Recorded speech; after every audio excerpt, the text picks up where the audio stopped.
Children, let us continue with chapter Man-made and natural disasters, chapter number 5. The types of the natural disaster.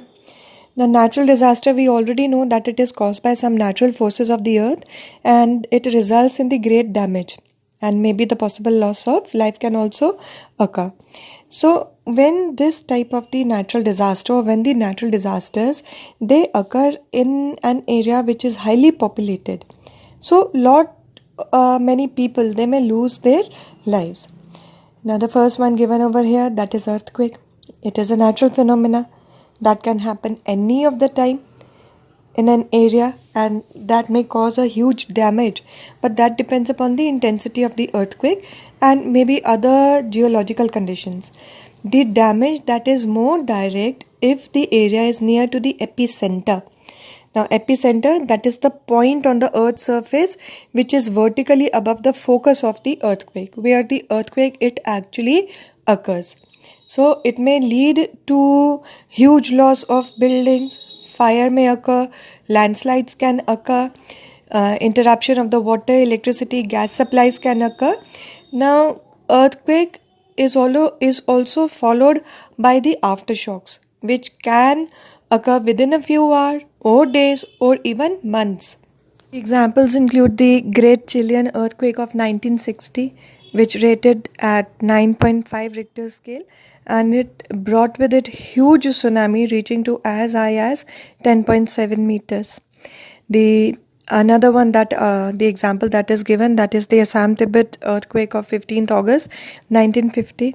Now this was the magnitude of 8.6 and it nearly caused 70 villages to disappear. Okay, so that was a huge one. Then we have the tsunamis, otherwise also known as the seismic waves or the tidal waves. Now these are caused by underwater earthquake or when the seabed it collapses, which result from an earthquake or a volcanic eruption. Now the waves that are produced, they are spread in all the directions at a very high speed, and even after traveling several hundred kilometers from their epicenter, which is generally located underwater, they may become very high when they reach towards the shallow coastal areas or the narrow bays, and they would rise to the major danger for the exposed population or the coastal infrastructure. Now, for example, given over here, the tsunami of the west coast of northern Sumatra on December 26, 2014. Now this was a huge one. It was measured on the Richter scale 9.1 and it was felt all across 14 countries and which spread across Asia and East Africa. Now it was triggered out by the mega thrust as the Indian tectonic plate, which was forced between the Burmese plate. Now tectonic plates, they are found inside the earth crust. These tectonic plates, they are in constant movement. So their movement, it generates vibration which might lead to tsunamis at times. Now this particular one that we are talking about, it brought with it many of the deaths too. Then we have the next one, which is volcano. Now it is a type of a landform, usually a mountain. Now from here the molten rocks, they come out on the surface of the earth by the way of lava. Alright, now between the earth crust and the mantle, there is the liquid of the earth, which is magma. It is made up of the rocks and the gases also. Now when the plates, they collide, then one section of the plate, it rides on the top of the another plate and the another one that is pushed down. So magma that gets squeezed up between the two plates, and then the volcanic eruptions, it occur. If the volcano that is located near to the area where population is high, so it may bring with it huge amount of the destruction.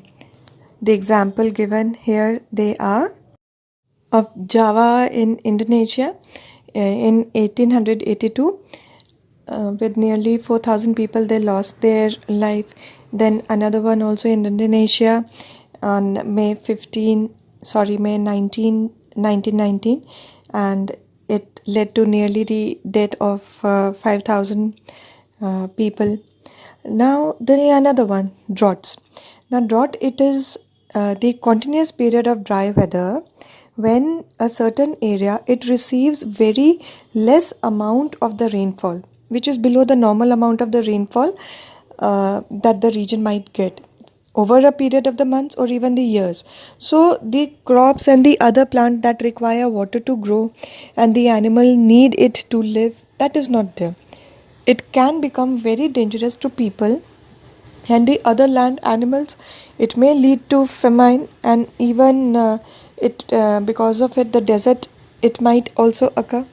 Now the examples given, like China in 1941 and 42, in World War II time, China experienced the worst droughts that might have ever hit across that particular place. Then again in 1941, which brought the huge drought-like condition in China, and it resulted in nearly 3 million of people that were affected because of it.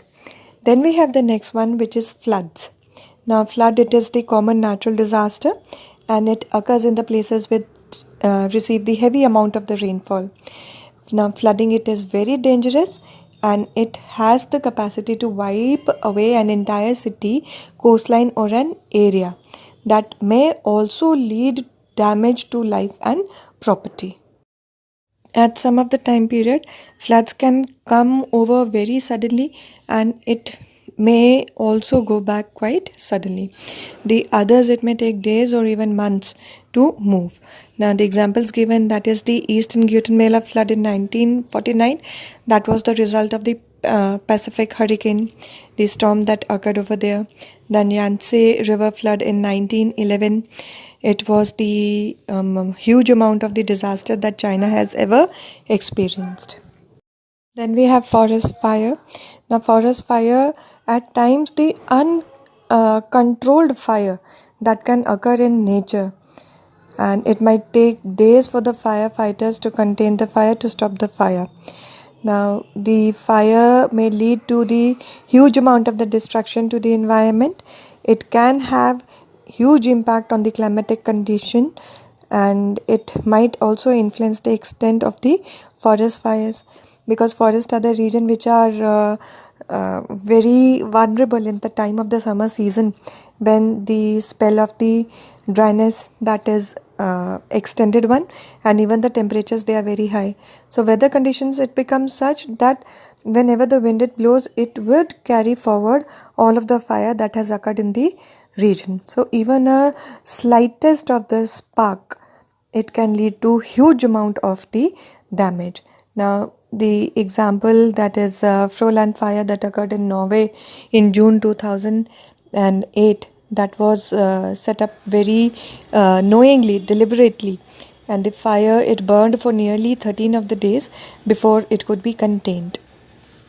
Then we have the next one, landslides.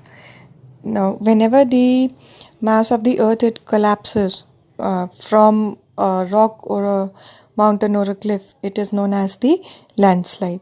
Now, the example that is given there in the book, where the whole table that is mentioned. The next one that we have is the plague and the epidemics. Now, epidemic can be understood by the condition that we are living. That is not even the epidemic, that is pandemic situation that nowadays the world that is experiencing.